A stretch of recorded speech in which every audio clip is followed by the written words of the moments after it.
The story of Olympia. It's a story about a place known for many things. It's the village once promoted as the Pearl of the Puget Sound. It's the town that oysters and water made famous. It's the capital city of Washington State. But more than anything else, Olympia is a place that people made great. So join us, won't you, in our Stories of Old Olympia. It's a tribute to our town's quiet heroes, the workers and the dreamers, the pioneers and the builders. They're all part of our story. They're all home folk. And while they don't always make headlines, they do make cities. And our city's a better place because of them.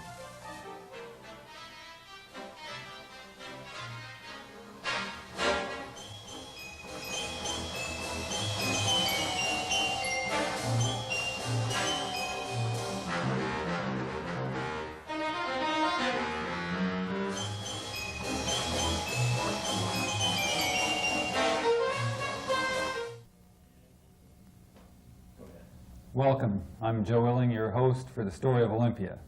In this chapter, we talk about birdies, bogeys, pars, duffers, divots, and mulligans. In other words, golf.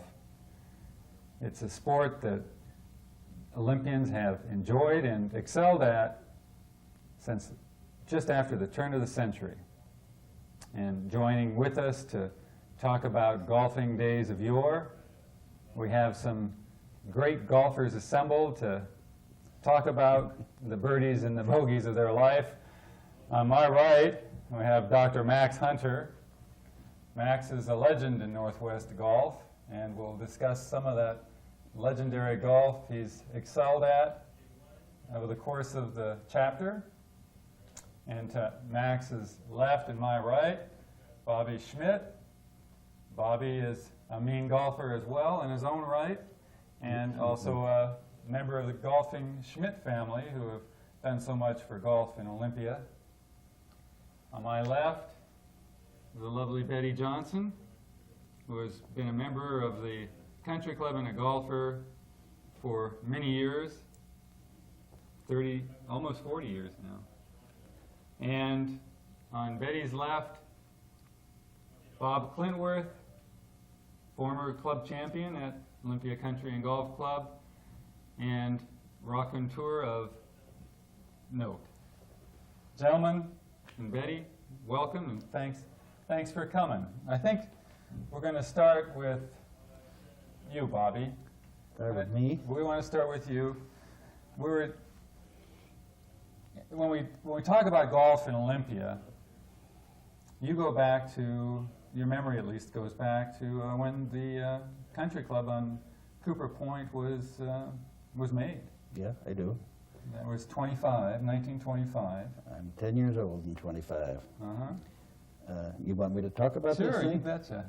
Well, I remember this because they had a development down there of the country club, and they had a chunk of property which ran from Little Tykel's Cove all the way around through the Butler's Cove area, and about, I would say, probably at least almost a half a mile towards the south. And they had this whole chunk of property, and they put that up for development. The idea was they were going to build a golf course. They were going to sell these lots, which they did. They sold quite a number of them, and the lots went for $10 a front foot, and they were really quite deep. And many people built homes down there. At that time, there were summer homes, although some of them did build permanent homes. Now, I don't want to monopolize this situation, but that was the basis of the country club, and what they got out of the sale of the lots is the way they built the country club as well as the clubhouse. And there were a number of local people who had some shekels at that time, because 25 was a good year. 26, 27, 28 were good years too. But there was money available, and my father built a house down there. It was on the south side of the cove, Butler's Cove, and Bill Westover, who was with White Star Lumber Company, built a permanent home down there. He was one of the first permanent homes. But eventually that whole area, from small Little Tykels all the way up to where I stated on the south side, were homes that were built, and eventually it filled up, and that was quite a project. Look what you got down there now. Yeah, a little more than $10 a front foot. Right. That must have been quite a project back then, though. They had to put a water system in, Yeah. and then they had to get the mules to pull the stumps out. Well, they used mules and horses. Mules and horses to Yeah. pull the stumps out and build the 9-hole country club. That's right. And I think some of those bumps that we have in that course right now is where the stumps were.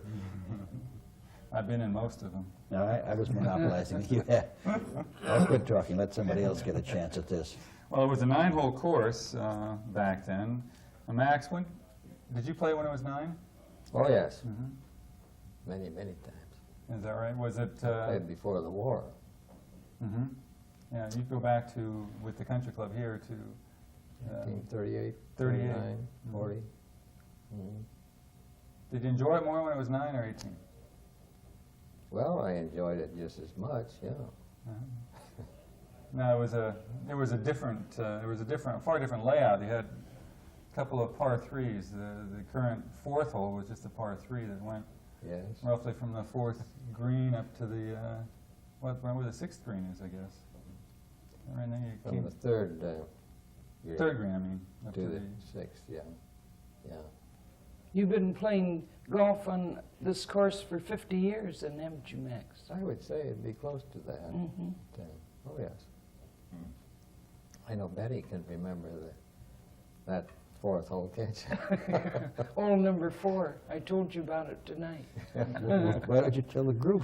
with the Well, I drove the green, which was no big deal. It wasn't a very long hole, but I had a nice tee shot which landed on the green about 20 feet above the cup, and I wound up with an 8 on the hole because I had 7 putts. Oh, wow. On that particular hole, that's where I made my first hole in one. Was it? The ball went up past the pin, and as you say, it was laying that green such a It slant really was to on it. a slant, wasn't it? It just backed right into the hole. Wow. First one. How many have you had, Bob? Now 7. So, Good God. On our course? all but one. Mm-hmm. I've had 7 eagles, but 4 of them were holes in one on our course. Great. How many I holes just one of had you my 7th Yeah. eagle about Well, I 2 had- weeks ago on 5. One more than Bob. You've had 8 holes in it. 8 holes in 8, one, yeah. Have you had 8, Max? Mhm. Gee whiz. Now you know what happened to all Have to mine. get your autographs. They got 'em, These didn't guys they? have. I never had a hole in one in my life. I've come close, but never made it. Yes, I've been playing for 70 years. So. Are you that old? 70 years you've been playing, haven't you? Playing golf 70 years, sure. Yeah. So Tell it Rob should- when you caddied up at Jefferson Park. How old? Tell him how it was when you caddied up there. How old were you at that Oh, time? well, I started at 10. And Joe Jefferson was the pro at that time. And I remember I caddied for Joe Kirkwood, and he was playing with Walter Hagen, and they were giving an exhibition. And, but Joe Jefferson, the pro, he liked to get me on the practice tee. Because I would just run after those balls, you know. The fellow he was giving a lesson to would hit him, and you'd have to run and put him in this leather bag and bring him back.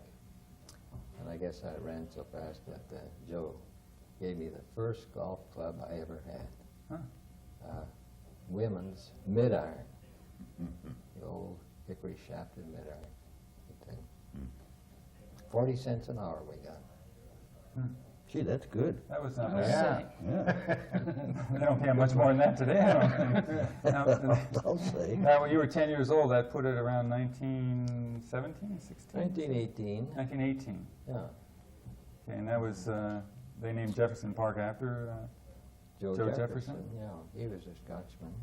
Phil Jefferson was his brother. He was the pro at University course. University, yeah.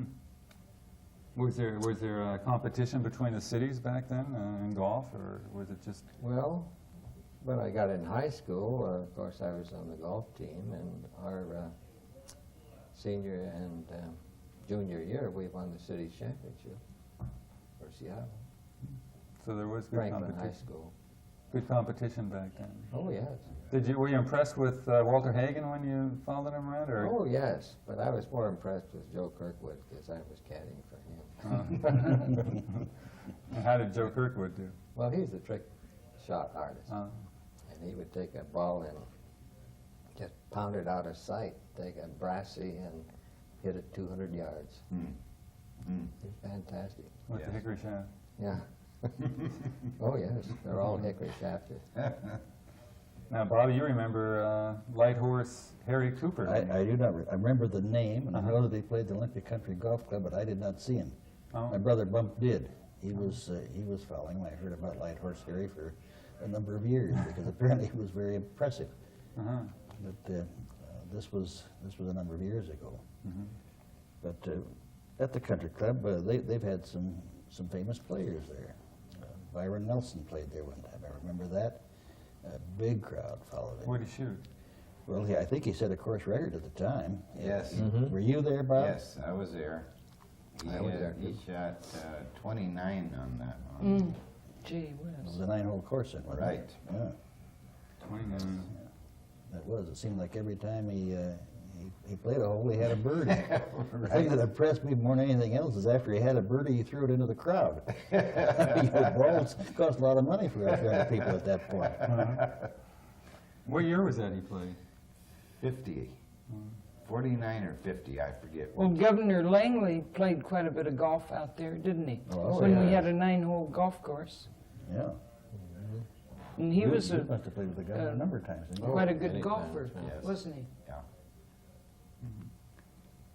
How about Bud Ward? I hear a lot about him. He was an exceptional golfer from the Olympia area. Well, I can talk a little bit about Bud Ward because he was only about 2.5 years older than I, and his brother-in-law was Benny Griffith, who was the chauffeur for C.J. Lord here in town, who was the banker. And Benny taught Bud how to play golf, and Bud was undoubtedly the greatest golfer Olympia ever produced. Lordy was on the Walker Cup team. He was the amateur champion at least twice that I know of. And he knew every shot in the book. But Bud was 2 years ahead of me in high school. And at those years, when he was there, we had a great high school golf team. I don't know whether they could equal what Capitol High has put out lately, but Bud Ward, Bud Haskell, Leo Skorpinski, a guy by the name of Gordon Brown, and Bump got in 1 year when Bud was in school, and they had a terrific golf team. It was a Dave great golf. Killen also. Dave was playing too. That's right, Right. Bob.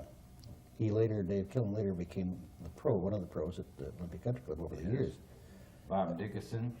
Bob was in that group. He was a little bit behind, but yes, these are all Yes. people who really made their name in golf in Olympia. It was something to see, and very good. Now some of those boys are gone now. Bud Haskell's gone. Of course, Bud Ward's gone. I don't know anything about Gordon Barnes, but those might have been what you'd call the great years of Olympia golf. The golden years. Yeah, the golden years. Of course, we've had some lately. We've had some pretty good players, and of course, there have been over the years some great women players of the game. Mrs. Bob Dickerson was pretty good, reading back on the Well, club champion. The best one who came out of the club among the women, I'd say, was Mary Linda Anderson Chalman, wouldn't you, Bob? Right. Yes. Because, Yes. for one thing, she wasn't 17, or she didn't play golf until she was 17. Mm-hmm. Had never touched a golf club. And then she won 2 state amateur titles, 2 or 3. Well, going over the past champions, Mrs. William Patterson Yes. had a string of championships. Ruth. Yes. Ruth Patterson, whose family's still out there playing. Right. And I guess Mrs. H.C. Brody, is it? Doan's mother. Doan Brody's mother. If you remember Doan Brody, of course, he's been Oh, dead a sure, long I time. You remember Doan. But Yep. it was His mother his was mother. good. I'll be darned. I used to caddy for her at times. Yeah. She won several championships. Yes, she did. And the other one I noticed who won several was an Ada Jaeger. Jaeger. Jaeger. Timmy Jaeger. Oh, is that right? Yeah, Ada was her given name. Was that Everybody Dick called her Yeager's mother? Dick Yeager's mother, yeah. Oh, Yeah, she was a good golfer, too. She won a string of them. Built close to the ground and really hit that ball good. And your brother Bump was, Well, he was a club champion once or Yes. twice, I don't know. Yeah. and Bump was a wonderful golfer. Yeah. Yeah. I remember when Bumpy beat Addie Hike for the club championship. And Addie Hike went on to win the Oregon State Amateur Right. a number of years later. But Bump and Addie were very good friends, but it was a great 36 holes, I'll tell you. We followed it the whole way. there's nothing I'm like just walking dropping down. names. Uh-huh. Sure. That's great. I love it. You know, it's just But nothing like you talked about Dave Killen. The pros, as I recall, I can go a little ways that we had. The first pro, as I remember, that was down there, a man by the name of Harold Spear. The second pro was a man by the name of Willie Price. Right. Little guy.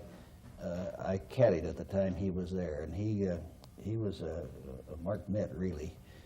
The caddies were all afraid of him, and he was very tough. I don't know how your Joe was up there in Jefferson, but this man was a very tough individual to work with as a caddy. But if you did a good job, you were rewarded. And I remember that he took me from he used to take a caddy and say, "Okay, you're going to caddy for me." And so you shook in your boots, but you did it. But I remember one time I caddied for him, and when I got done caddying, I went from a B-class caddy to an A-class caddy. You get 10 cents an hour more. 10 cents an hour more, not an hour. But then Willie Price, then we had Jimmy Mason. Jimmy Mason, I remember. Yeah, now who came after Jimmy Mason? Was Then it it Dave? was Dave. Killen. Dave Killen. Dave Killen, a local boy, went to high school. He was 1 year ahead of me, and a real character. The first one. Yeah, His Dave fa- was his the pro and father was an we itinerant joined. preacher, and Dave Killen probably had less God in him than I. His vocabulary was not all that good, but Dave was a good pro and enjoyed it. And Dave is still living, I guess, and he's been over in Idaho for a number of years, and he is retired at this point, I think. Bob, would you know?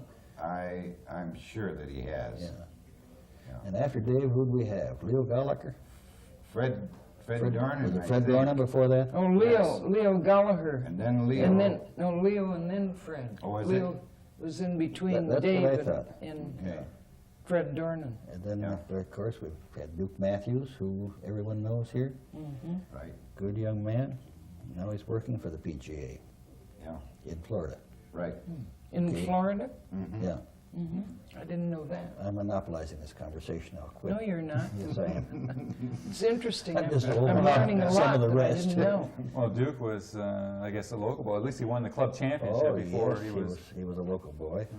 He used to caddy for Bumpy. Yeah.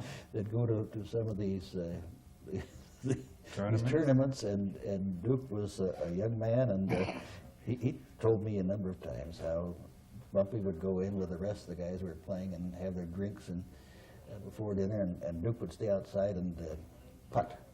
And he just hung around, and then when all the parties were over, they'd pick Duke up, and then maybe they gave him $1 or $2 for a hamburger, and then take him home again. Think about it. This is when Duke was real young. Yeah. Yeah. But Duke Yeah. has a career that was very interesting. It's too bad he's not here tonight, because he'd do a good job. He's, And we're talking again. He really would. Yes. Yeah. got a good reputation. And Patty Bird, you saw here once at the club. She came and gave an exhibition, was it? Mm-hmm. Yes. What year was that? Oh, I don't remember, Joe. It probably was 15 to 20 or more years ago. Mm-hmm. She was a great one. She was a great golfer. Who was a proette with a poodle? Remember that she came and gave I can't me remember her name. I can see her Max. face, but I can't come up with the name. She was on Is the tour. she the one that ended up down in Palm Desert, the Desert Isle? I know. I don't think her name. I Shirley remember. Englehorn? That's not who we're talking about. No, well, Shirley Englehorn. She was Shirley from Englehorn. Sandpoint, wasn't she? Was she? Originally, I think. Well, Bud Ward, he ended up turning pro and ended up down in Del Monte, I guess it was. No, that right? well, no, he was in Palo Alto, below Palo Alto Peninsula Yeah. in Palo Alto, and I guess Bing Crosby helped him get that. I'm sure he did. Yeah, he knew Bing very well. Speaking of whom, Max, you played around the golf once with Bing Crosby. Yeah, I played with Bing many years ago down at La Quinta Country Club. And Jimmy DeMeritt must have been a good friend of Bing's, because he walked around with us for the whole 18. And Bing and Jimmy were talking all the time. And I was the low handicapper in the group, and I had to keep score. When I got through, I wanted Bing to sign the scorecard to give to my grandkids, you know. He wouldn't do it. I'll beat him. You wouldn't do it? No, he wouldn't do it. Huh. He was not real happy with his round, I take He it. wasn't happy with it. They give him a blank scorecard. Yeah. I never forgave him for that. We, of course, lately have filled the club, and the country club's in probably as good a shape as it's ever been in financially and in terms of membership numbers. And part of our strategy has been to rehab the clubhouse. Now, this is the first major rehabilitation of that clubhouse since 1925, and we're going to bring it back to its original splendor with today's modern functional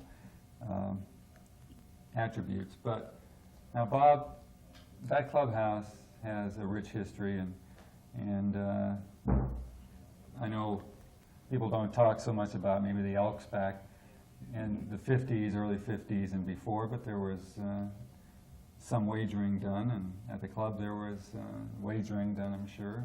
Occasionally. Uh-huh. Occasionally.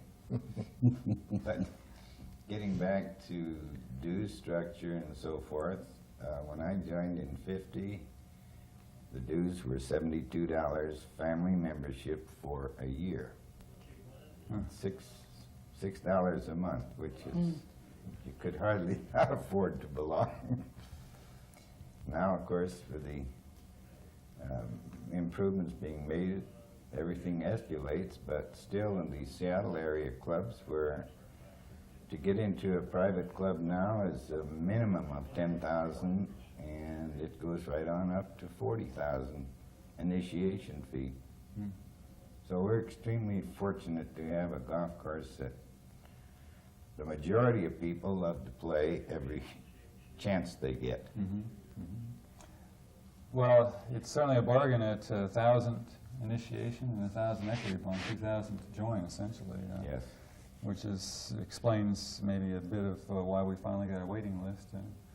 But I guess also we've had to close the clubhouse for this remodel, this rehab. I'd like to talk a little about the 50s, I guess it was, when the 9-hole country club was made into an 18-hole country club. That must have Well, I been... think I can talk a little bit about that, because my brother Bump was instrumental in a good Yes. portion of that. Yes, he And, was. Bob remembers, I'm sure you were involved, Bob. Yes. But they did it as cheaply as they could. They bought the piece of property across the road where we have 15 and 16, and changed the number of the holes. But as I recall, it was Al Newman, the man who had built most of the breweries out at or most of the buildings out at the brewery, that did the job. And it progressed, and it was reasonable, and it certainly made a difference. Yes, But, it really did. I don't think it'd serve us any purpose to tell you what holes were changed, but the main thing was to get enough room to make it a full 18-hole golf course. And I think it's a darn good golf course. It's tough. It's I never get Yeah. tired of playing our course. I love the design of our golf course. I really do. And the pros don't take the course apart. No, don't they do don't, it. do they? They look at the yardage and say, piece of cake. Wrong. Wrong. particularly when they tend to look a little bit. Huh? Don't judge a book by its cover. Yeah. How do you think it compares to other courses, Max? Well, of course, one of the favorite courses that I like is Bellingham Country Club. But I think it compares favorably with Faircrest and Tacoma Country Club. Some of the others. Everett, would you? Part of its character, you know, to inject a personal note, is I think it's two courses in one. And so when you do play it, you have the old style course that was made by mules and horses. And so it's short and bumpy and twisty. And then the modern American course, if you will, which is made with the Caterpillar. And Al Homan, I think, was one of the contractors with the heavy equipment in that rebuilding. And so you've got the wider fairways and the longer holes and the bigger greens. And so after you've played 18 holes, you basically have used every club in your bag, and there's not a lot of time for boredom. Usually it's just the opposite with me. I'm kind of at a keen edge how I'm done with it. There are a lot of events. What are some of the events, golfing events, that you remember, thinking back over the years? Some of them, you mentioned when your brother Bump won the club championship. There have been a few other titanic struggles out there. Well, I can't recount those particularly, other than there used to be a lot of competition if you wanted it. If you don't want it, just like now, you don't play in it. If you're looking for competition, these two men here probably have played more tournament golf than anybody in town. Oh, Max is the master. He is. You bet. Not really. The tournament Yes. master. He's got the classic swing. Yeah. Well, Bob, now Lake Fair has become one of the club's major events, but when you joined, that was pre-Lake Fair. What were the big events back then? Home and homes, mostly. We'd go down to Aberdeen, for instance, one week, and they would come back the following week.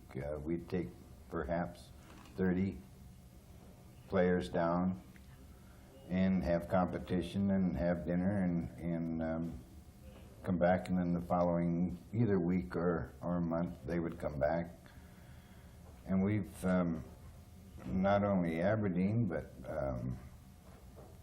several other of the towns that wanted to join. We were up to Victoria on an overnight, took the boat up. That was in the early 50s. Max, you were on that, weren't you? Bill Ward and a bunch. We had people met us and just really took care of us, and we reciprocated, of course, when they came back down here. But as far as a large-scale tournament, we don't have a large-scale tournament as such. The state open, we've had the state amateur, both men and women we've had. And there again, they don't take the course apart. We had Fred Couples play it, not but 5 or 7 years ago, when he and Lawrence Zach fought it out for the state amateur.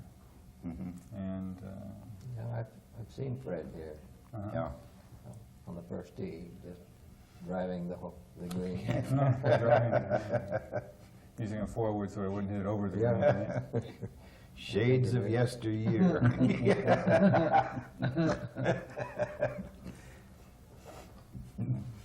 He's quite a golfer. There used to be a lake at the club there, where there is now just a ravine. Where? With bridges between the ravine that is in front of 12, that's between the 4th. Yeah, there were bridges there. There were Yeah. bridges. There was a dam there. Well, there was a dam. The dam was on the left side of over the third green is where the dam was, and that used to be the water supply for watering. But that dam washed out, and of course some of those bridges went haywire too over the years. Yes. And finally they filled in, so we travel now on 3 to 4 across the fill with a conduit down below to take care of the water that comes down that little valley. Yeah. And of course we had a big washout down there. How many years ago was that, Bob? When that main Yeah. went, now that's Oh, probably 6, 7 years ago. It wasn't too long At least, ago. wasn't it? Mm-hmm. At least 6 or 7 years ago. But Yeah. it took a long time for that wound to heal and get Yes, the... that was a big wound. back. Yeah, I bet it I'll was. say it was. We tried to blame the road department of Thurston County for that one because To no avail. to no avail, it didn't work. No. Bob, why don't you tell us about some of your golfing prowess? Mine, I don't have much to say. I've enjoyed playing. The one thing that stands out in my mind as far as golf in Olympia is when Mountain View was in existence, where Panorama is now, of course, we had the city tournament out there. There would be 27 holes out there you'd play, and then you'd come to our course and play 27 there the following Sunday. I shot 335s over at the other course, came back to Olympia, shot 2 more 35s, and at that time I'm 3 strokes ahead of Duke Matthews, going into the last 9. 42. I lose it by 1 shot. Oh, Couldn't lose it to a better person than Duke, but I'd like to have had it. How old was Duke at that time? He wasn't a pro, boy. was he? Well, I mean, ready he for was in between He was. his status at that time. He attempted to go back to being an amateur, and I would say Duke was probably around 32, 33 at that time. Well, you did well. He'd been A lot on a of tour work. at that point, hadn't he? I got to shake some. Was it your putter?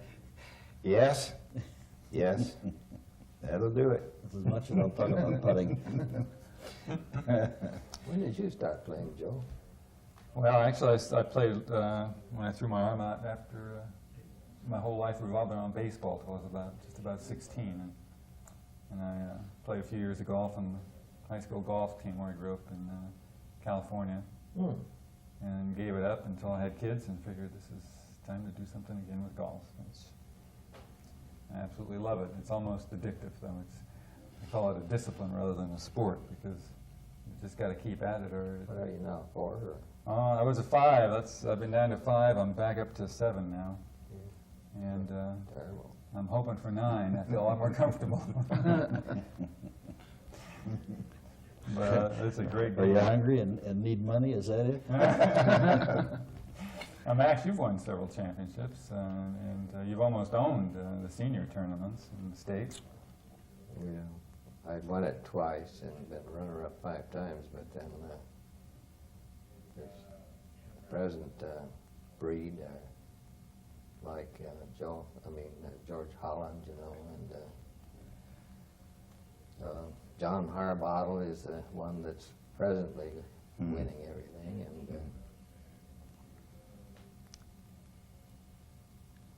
What are some of the tournaments that you've enjoyed the most over the years, or that are memorable to you well, personally? I enjoy all of them. Uh-huh. I usually play at the Walla Walla Invitational early June, and then the PNGA in the last of June. Mm-hmm. In July, of course, is the Washington State Seniors, and in August we're up to Victoria and playing the Seniors Northwest, Mm-hmm. which is a match play tournament, and which I enjoy very much. Mm-hmm. Then in September we're playing the Western Seniors. That's everybody west of Mississippi gets together someplace. We were in Tucson this year, and next year we're going to be in Albuquerque. That's a lot of fun. It's a nice schedule. I like it. How about you, Bobby? What are some of the tournaments that you remember? I don't play tournament golf. No, I've seen you play some. No, I haven't played many, well, other than the Crosby. Yes. That hardly counts. The fun. I never did very Nobody well heard at that. But I played in the Crosby about, I would say, close to 14 times Uh-huh. in my life. But I never won anything, but I always had a good time. I bet that was fun. And I never... I bet it was too. Never had a bad pro. No, who were some of the pros that you played Well, I with? started out this is when Bing could invite his good friends, and he knew Charlie Congdon out of Tacoma very well. Uh-huh. And so when my brother Bumpy died, I inherited this thing, and I hadn't even been playing golf because I owned a boat. But I was the one that was tapped, and so I started out with Charlie, and he led me by the hand for 2 years, and then Charlie died, and then I had Bunny Mason out of Columbia Edgewater in Portland, who was a local man. And about that time, the pros were a little restless, and they felt, particularly the younger people on the tour, felt that there should be more of those people playing in the Crosby tournament than Bing's friends, particularly. So I was relegated and did it willingly. In fact, I volunteered that I would play with a rabbit, you know, somebody who would just make this. So I played with a number of pros. Larry Ziegler was one, who was a real nice guy. And as I say, I never had a bad pro. And a man by the name of Spalding, I played with I think it's Dana Quigley is his name. I never played with anybody who was, you know, went on to be somebody. I did play in a foursome when I played with Charlie the first time with Chichi Rodriguez, and Chichi went from the Crosby up to San Francisco and won the San Francisco Open that the week later. And this is when he first broke onto the scene. But I did see a lot of pros and knew quite a few of them over the years. But as a golfer, I'm a rotten golfer. There's no two ways about it. No, I've played with you. I wouldn't call you that. Well, I am. There's no two ways about it. If you want to play with an 18 handicapper, you're looking at it. Wish I could get down to an 18. I want to get down to where Joe is. Dr. Max here, but it's impossible because I don't play enough. I'm not serious about it. And I don't like to play in the rain. That limits us a few days here, too, doesn't it?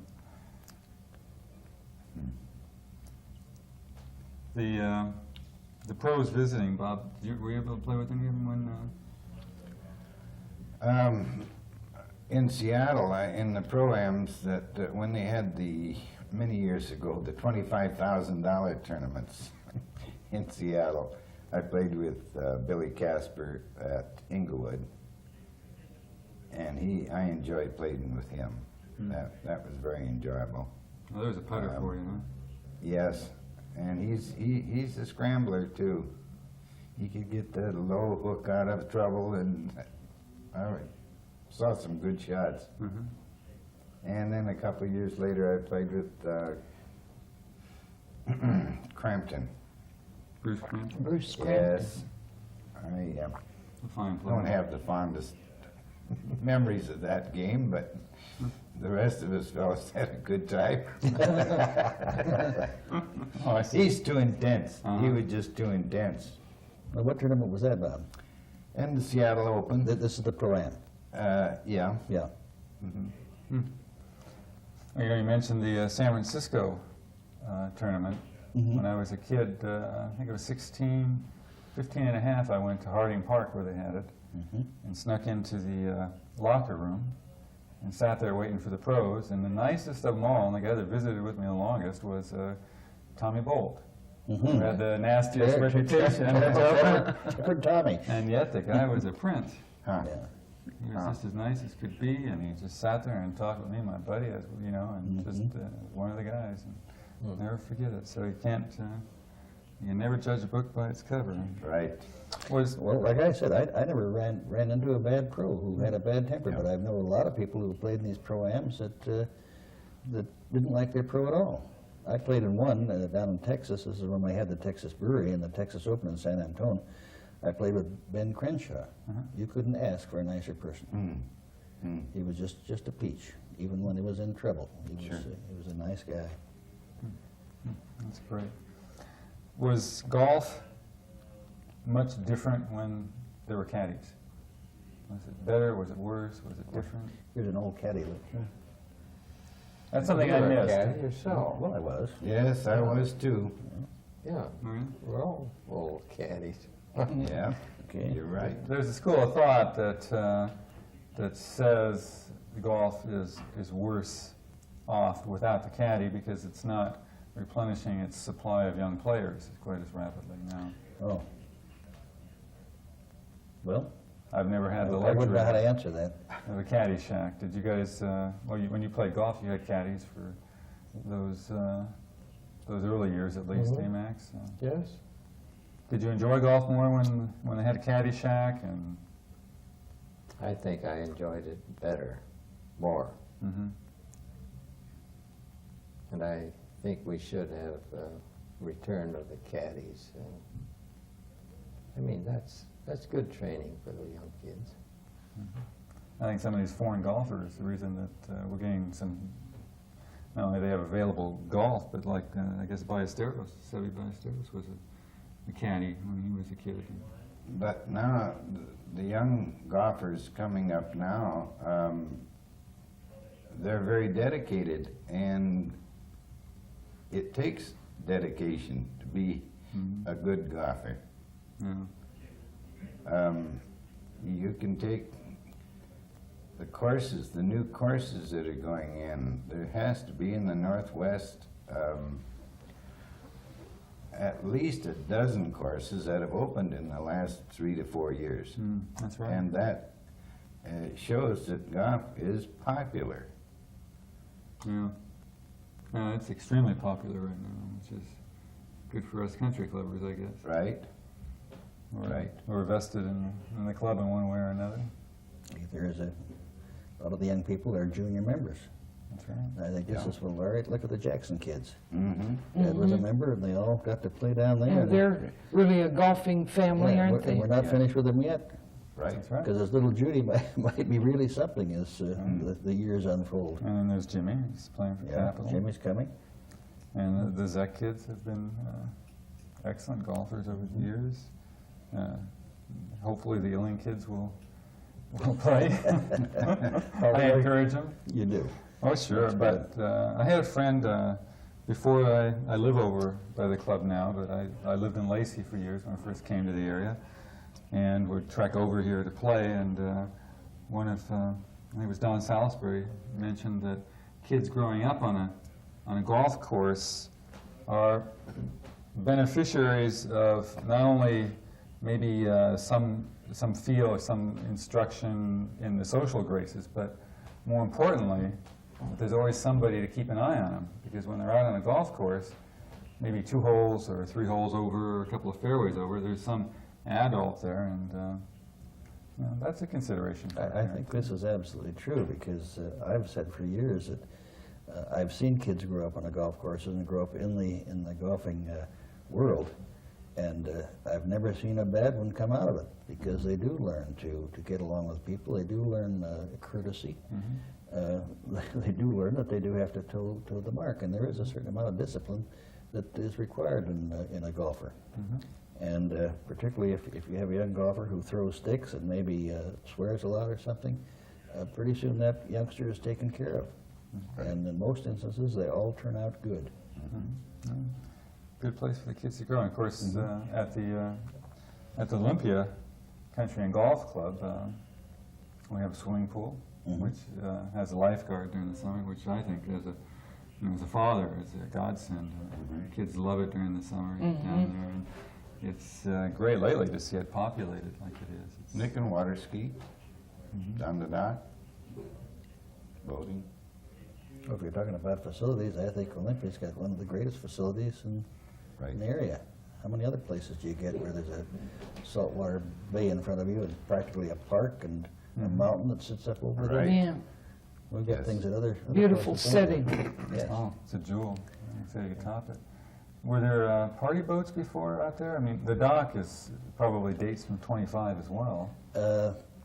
I can't remember when the dock went in. I don't think it went in immediately, but it goes back.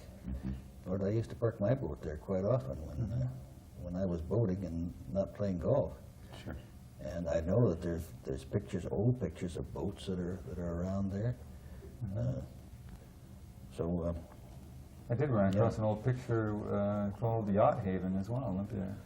Yeah. Yeah, I and think- Yacht Haven I was think they tried to promote the thing into getting the yachtsmen to come down there, hopefully with their golf sticks, and pay a little green fees up in the golf course.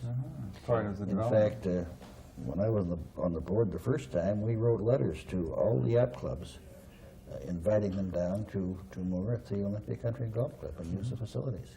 Sure. I don't know whether we got much of a return from it, but we tried. And it's always worth a try.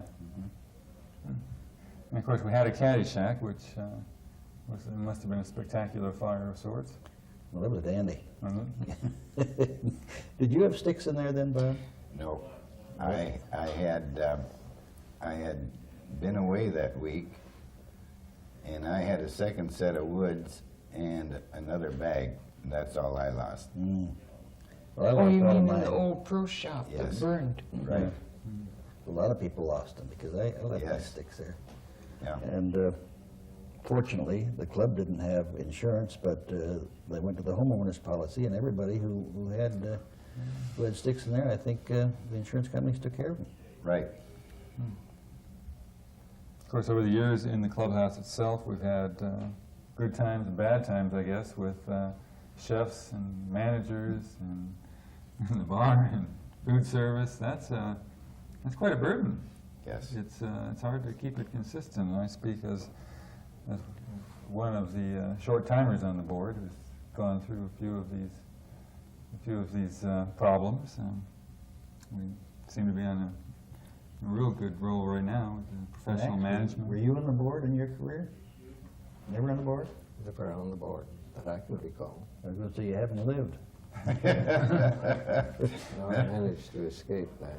Well, you were a busy guy. You never knew when you had to be out delivering a baby. I miss a lot of meetings that way. Yeah, Yeah, I delivered a lot of them for killing. there was one manager that still stands out in my mind, and that's at Claude Galloway. Oh, yeah. Yeah, he was The really the finest best one we've ever had, manager I we think. Yeah. Ever He had. was too good for us, but he was good. Oh, yes, he went up the ladder quite rapidly. Yes. Was that right? Yes. When was he here? Huh? Whenever Norman Schaefer was president. Because Norman was the guy who put that thing together. We joined in 1951, and he was Yes, here he was then. there then. Yeah, he was there in 50, and I don't know how long he lasted. I think he went probably in about 52. Could have. Yeah, because he went up rapidly. Last I heard, he was at Waverly. in Portland. Yeah, I saw him when he was at Waverly, but I don't think he's there anymore. Maybe not. Oh, That's real plum Waverly. Well, he was a great manager, I'll tell you. mm-hmm. The club got a lot of play when he was there. Yeah. Well, he knew how to take care of people. Yeah. And food. Correct. Yeah, the food. Now that's an important component of it, and we've been working. There's real one thing hard. you haven't covered, Joe, and that is the club went broke, if you recall, during Depression, And and the way it was put back together again. that's right. That's right. Back in 2930. Right. And some of the local people who were of substance got together and got the thing back in shape, bought the club back from the banks, is what it amounted to. And the thing was a hayfield. Now this is where it'd been nice if we had Wes Carney, because he can remember a lot of this, because his family actually were catering at the club. And Wesley lived there with his sister and his father and mother. And but these men did put the club back together. They formed the Bud Land Company first and paid for it, and then went out and sold stock in the Bud Land Company to put the golf course back in position. And even to this day, of course, the Bud Land Company is the owner of the facilities, as you well know. And I think that's an interesting story in itself. That's right. Before that, it was known as the Olympia Golf and Country Club. Yeah. And as that went down the tubes, then it like a phoenix, rose again, except with a little twist, the Olympia Country and Golf Club, which is the appellation of the Tacoma Country and Golf Club. But I don't think Tacoma I don't think so either. went bankrupt. Boom and bust. Huh? That was when Hoover was president, I guess. You mean it was? Yeah, it was in the Depression when it went down the tube. Okay. Okay, well, I want to thank you. It's been a pleasure having you here with us. Thanks for very much for This has being. been fun and interesting besides. Oh, it's always Yes. fun. It's always fun to talk about the old days. I love it, and as you can probably tell. Yes. Many fond memories of players that have gone and are still here, of course. There have been some good ones. So this has been fun. Good. Max, thank you very much. Bobby, My pleasure. and I Bob. didn't think we could talk this long if we wanted to know the truth. And I want to thank you for being part of our story of Olympia, too.